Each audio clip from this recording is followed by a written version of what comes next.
हळदी कुंकवासाठी घातलेल्या साड्या घरच्या घरी ड्राय क्लीन कशा करायच्या तेच या व्हिडिओमध्ये बघणार आहोत। तर मग अगदी 5 ते 10 रुपयात लॉन्ड्रीसारख्या साड्या घरी वॉश करू शकतो। त्याच्यासाठी एक क्लिनिक प्लस शॅम्पूचा सॅशे घेतलाय आणि 1 चमचाभर मीठ टाकलं आणि त्याच्यामध्ये ही साडी अर्धा तास भिजवून ठेवायची। एका साडीसाठी 1 शॅम्पूचा सॅशे पुरेसा आहे। अर्ध्या तासांनी साडी हाताने कुचून धुवायची। फॉलकडचा भाग थोडासा हातावरती चोळायचा आणि मग साडी वॉश करायची। उन्हामध्ये छान साडी सुकवून घ्यायची आणि त्याला इस्त्री करायची आहे।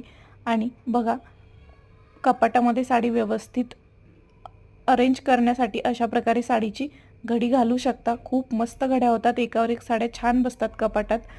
तर अशा प्रकारे तुम्ही सुद्धा घरच्या घरी कमी पैशामध्ये साड्या ड्राय क्लीन करू शकता। व्हिडिओ आवडला तर सबस्क्राइब सुद्धा